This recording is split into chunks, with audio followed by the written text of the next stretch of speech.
Hello बच्चों, हम जो पाठ कर रहे थे नादान दोस्त उसका अगला करेंगे। ये कल हम कर चुके थे यहाँ तक कि वो बच्चे किस तरह से अपनी माँ से छिपकर कार्निस पर चिड़ा और चिड़िया के जो अंडे थे और जो पक्षी बैठे हुए थे उनको देखने को जिज्ञासु होते हैं, वो इच्छा रखते हैं वहाँ उनको देखने की, और फिर वो स्टूल पर चढ़कर उसको देखने का कोशिश करते हैं, केशव और श्यामा।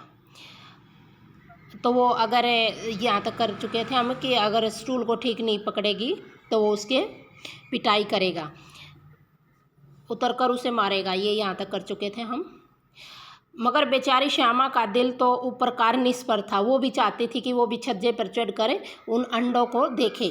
बार बार उनका ध्यान उधर चला जाता और हाथ ढीले पड़ जाते। जो स्टूल पकड़े हुए थी उससे उसके हाथ ढीले पड़ जाते थे, क्योंकि वो भी उत्सुक थी, देखने की जिज्ञासा थी उसमें भी कि वो भी कार्निस पर रखे अंडों को देखे।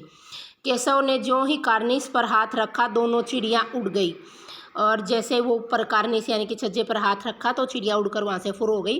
केशव ने देखा कार्निस पर थोड़े तिनके बिछे हुए हैं और उन पर 3 अंडे पड़े हैं। कुछ तिनके पड़े हुए हैं और उस पर 3 अंडे भी पड़े हुए हैं। जैसे घोंसले उनके पेड़ों पर देखे थे वैसा कोई घोंसला नहीं था। श्यामा ने नीचे से पूछा कि बच्चे हैं भैया? तो उसने क्या पूछा कि भैया क्या ऊपर बच्चे हैं? केशव 3 अंडे हैं, अभी बच्चे नहीं निकले। तो केशव ने श्यामा को जवाब दिया कि अभी बच्चे नहीं निकले हैं, सिर्फ 3 अंडे हैं। श्यामा ज़रा हमें दिखा दो भैया कितने बड़े हैं। तो वो कहने लगी हमें दिखाओ। केशव दिखा दूंगा, पहले ज़रा चिथड़े ले आ, नीचे बिछा दूँ, बेचारे अंडे तिनकों पर पड़े हैं। तो वो सेवा करना चाहते थे उनकी। उसने कहा कि पहले नीचे चिथड़े लेके आ। श्यामा दौड़कर अपनी पुरानी धोती फाड़कर एक टुकड़ा लाई। केशव ने झुककर कपड़ा ले लिया और उसकी कई तरह तह करके गद्दी बनाई, जिस पर तिनकों पर बिछाकर तीनों अंडे धीरे से उस पर रख दिए। श्यामा ने फिर कहा हमको भी दिखा दो भैया। केशव दिखा दूंगा, पहले ज़रा टोकरी तो दे दो, ऊपर छाया कर दूं। श्यामा ने टोकरी नीचे से थमा दी और बोली अब तुम उतर जाओ, मैं भी तो देखूं। केशव ने टोकरी को एक टहनी से टिकाकर कहा जा दाना और पानी की प्याली ले आ, मैं उतर जाऊं तो तुझे दिखा दूंगा। तो उसने फिर उनके लिए चिड़िया के लिए दाना और पानी लाने को कहा। श्यामा प्याली और चावल ले आई। केशव ने टोकरी के नीचे दोनों चीज़ें रख दी और आहिस्ता से उतर आया। श्यामा ने गिड़गिड़ाकर कहा अब हमको भी चढ़ा दो भैया। केशव तू गिर पड़ेगी। श्यामा न गिरूंगी भैया, तुम नीचे से पकड़े रहना। केशव न भैया, कहीं तू गिर गई तो अम्मा जी मेरी चटनी कर डालेगी। तो जैसे भाई बहन होते हैं वो बातें कर रहे हैं, आपस में नोक झोंक हो रही है। तो वो कहने लगे अगर तू गिर गई तो अम्मा जी मुझे पीटेगी, चटनी कर डालेगी, यानी कि अच्छी पिटाई करेगी। कहेगी कि तूने ही चढ़ाया था, क्या करेगी देख कर। अभी अंडे बड़े आराम से हैं, जब बच्चे निकलेंगे तो उनको पालेंगे। तो वो उसका भाई उसको कहने लगा कि अभी अंडे आराम से रखे हुए हैं, उसके बाद बच्चे निकलेंगे तो उनको पालेंगे। दोनों चिड़िया बार बार कार्निस पर आती थी और बगैर बैठे ही उड़ जाती थी।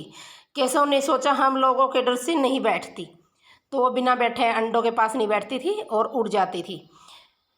स्टूल उठाकर कमरे में रख आया, चौकी जहाँ थी वहाँ रख दी। तो वो वहाँ से चले जाते हैं ताकि चिड़िया उनके पास बैठ जाए। श्यामा ने आंखों में आंसू भरकर कहा तुमने मुझे नहीं दिखाया, मैं अम्मा जी से कह दूंगी। केशव अम्मा जी से कहेगी तो बहुत मारूंगा, कह देता हूँ। तो वो अपनी बहन को कहता है कि अगर तू अम्मा को बताएगी तो मैं तुझे पीटूंगा। श्यामा तो तुमने मुझे दिखाया क्यों नहीं? केशव और गिर पड़ती तो 4 सर हो जाते, यानी कि वो अपनी बहन को कहता है कि अगर गिर जाती तो तुम्हारा सिर फूट जाता। श्यामा हो जाते तो हो जाते, देख लेना, मैं कह दूंगी। वो अपने भाई को धमकी देती है।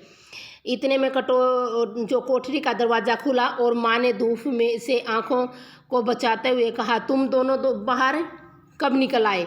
मैंने कहा था ना दोपहर को न निकलना।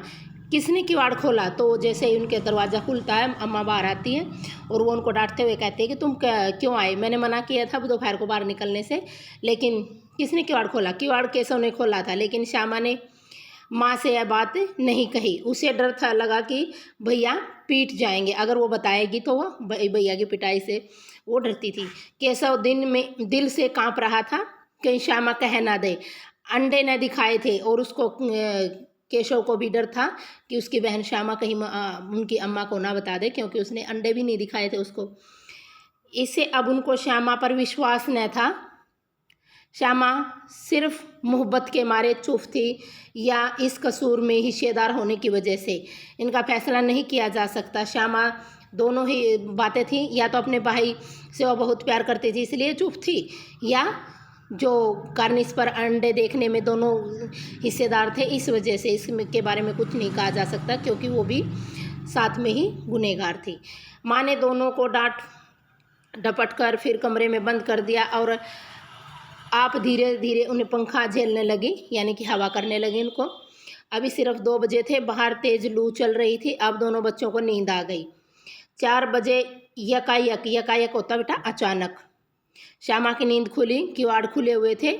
वह दौड़ी हुई कार्निस के पास आई और ऊपर की तरफ ताकने लगी, ताकना देखना।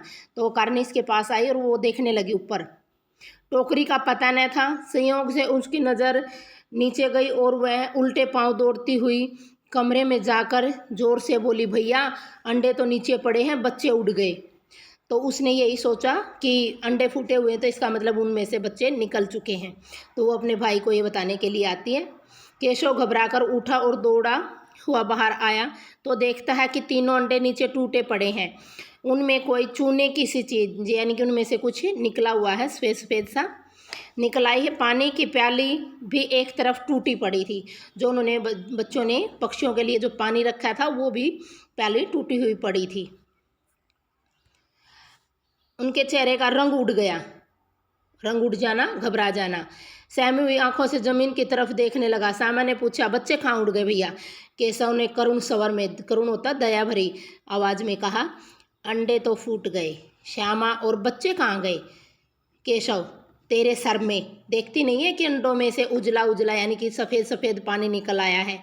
वही 2-4 दिन में बच्चे बन जाते। तो केशव को पता था कि अभी बच्चे नहीं बने हैं। माँ ने सोटी हाथ में लिए हुए पूछा, तुम दोनों वहाँ धूप में क्या कर रहे हो?